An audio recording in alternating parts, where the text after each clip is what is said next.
Managing a small team or business comes with a unique set of challenges. With limited resources and manpower, it's easy for things to feel chaotic and out of your control. How can you, as a leader, accomplish your goals while keeping your team engaged, effective, and accountable? This podcast will give you practical strategies you can implement now to lead your team or business to reach its fullest potential. Welcome to the Organizing Chaos podcast with your host, Danny Coleman. Hey, what's going on, guys? Thanks so much for tuning in to another episode of Organizing Chaos, where we find small practical strategies for small teams and small businesses. So today I want to share with you guys some of the insights that I had when hiring my first employee a couple weeks ago. And I'm already hired another contractor to do some more work for me. And this just lends back to the whole outsourcing gospel that I preach over and over again. Last episode, I talked about 3 things you can outsource. There's other episodes that I've done in the past where I've talked about outsourcing. It's just so powerful and so important. But that process is a little scary, and I want to acknowledge that, and I want to talk about kind of some of the fears that I went through, or the concerns that I had, and kind of how I dealt with them. So without further ado, just going to jump right in. So the first thing that, first of all, I knew I needed to do it, right? I had to practice what I preached. I was reaching this point where I was feeling like I was redlining.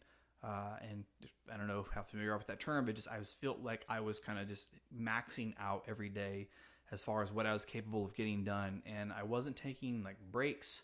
I wasn't like chilling out. I was reminded that I guess I thought again about why was I working for myself in the first place, or why was I trying to make this whole self-employed thing work?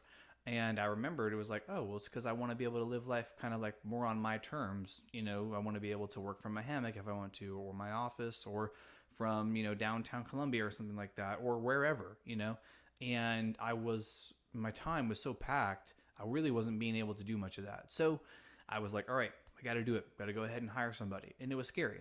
But the first thing that I thought of when I was doing this was, wow, who's going to work for $5-10 per hour, or sorry, 5 or 10 hours per week, and I didn't want to pay more than $12 per hour. And some people would even say that's high for an admin assistant, but I don't think so. I think that 12 to 15 is a really good number if you want a really good quality admin assistant. And I do have one, and I think that she is going to hear this because she's processing this podcast. But I digress. The first thing that I thought of was like, okay, well, there's all these different things that could go wrong, right? She could steal all this login information that I'm sharing with her, sensitive information about myself, and she may, rob me, right? Take all my money. That's something illegal, right? So I'm thinking about worst case scenarios here, which is my first point. I'm trying to think, okay, what are the worst case scenarios of getting this person on board and kind of in my life to kind of help me, right? Do these things that I am not having the bandwidth to do, or it's maxing me out further, pushing me further than I want to be pushed. And so I would think about the worst case scenarios. That was one of them, right? Like, okay, I'm sharing all this sensitive information with her, getting her plugged into my business.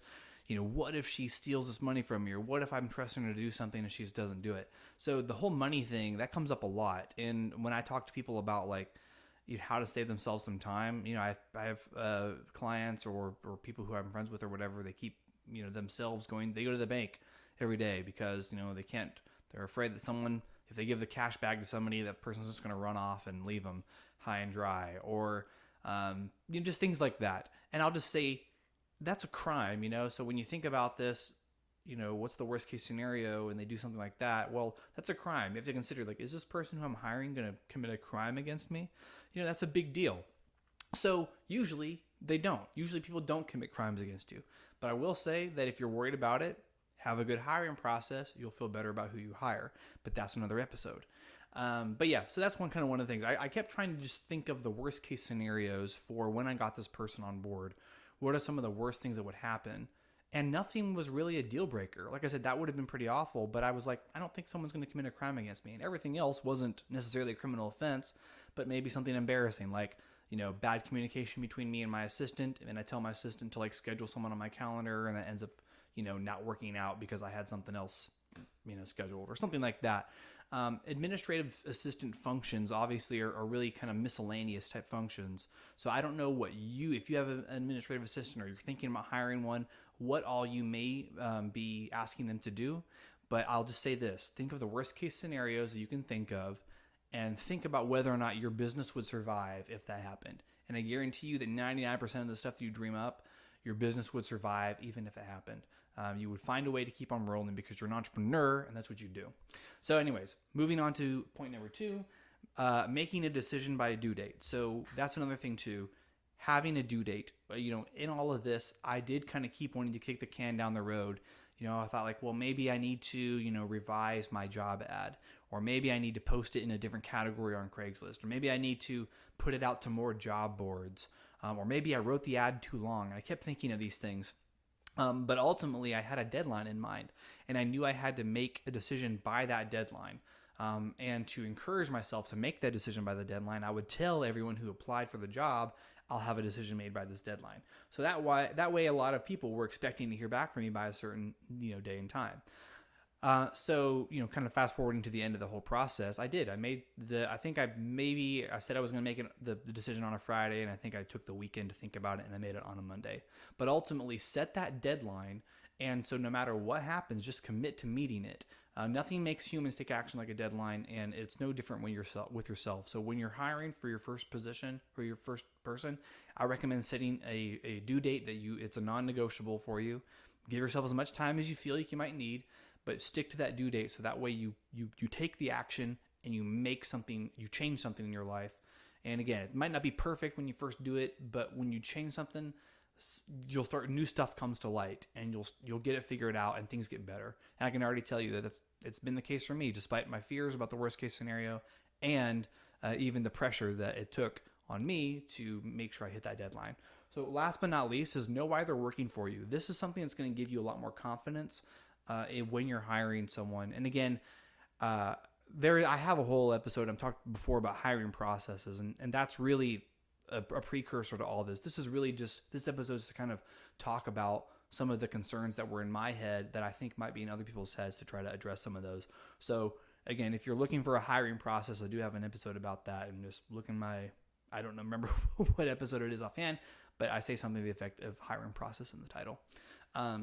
But yeah, so just think about why it is that you've asked them, or why they're working for you. And I actually do. I have that question as part of my interview template.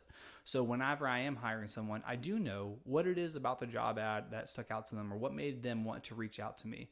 And it was especially interesting to me to know this question, and gave me peace of mind to know the answer that candidates had to this question, because I was only offering 5 to 10 hours per week at $12 an hour. And it's a third-party relationship, right? It's not a W-2 employee relationship. They have to pay their own taxes. So that's not even really $12 an hour, because they're going to have to pay some taxes on it later. So I wanted to know, like, hey, obviously you're not making bank on this, and it's a lot of stuff that I know I don't like to do. Why do you want to do this? And knowing the answer to that can really give you a lot of confidence in deciding who to go with.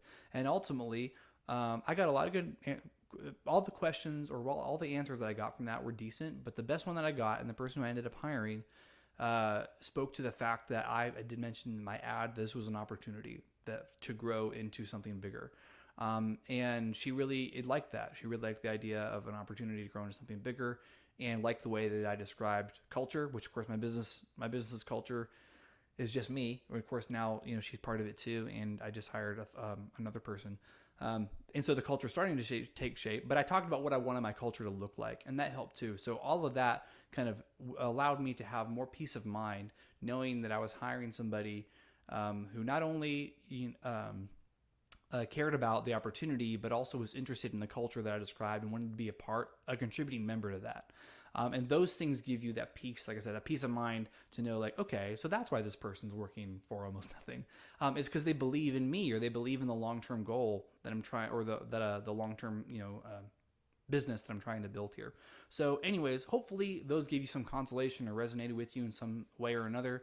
If you've not hired your first employee yet, if you're at the point where you're starting to, your day's crowded, listen to the last episode where I talk about outsourcing, and just remember how important that is.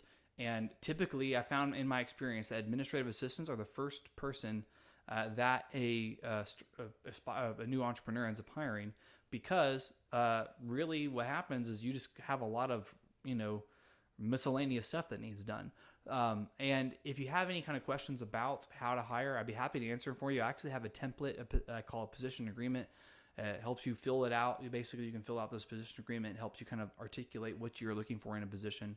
But again, that I don't want to get into a whole nother episode. As like I said, I already did an episode on the hiring process. So, but if you want any more information on that, you can always shoot me an email, danny@dannycoleman.me. I'd be happy to send over that template to you.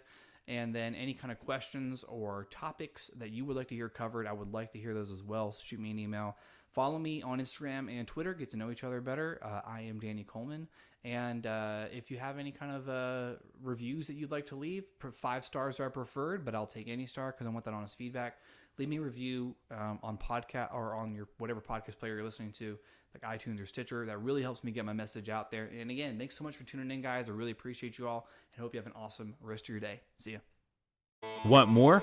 Go to dannycoleman.me to download Danny's free small business hiring guide, which includes tips, templates, and tools, plus a step-by-step process you can use to find and keep high-quality employees for your small team or business.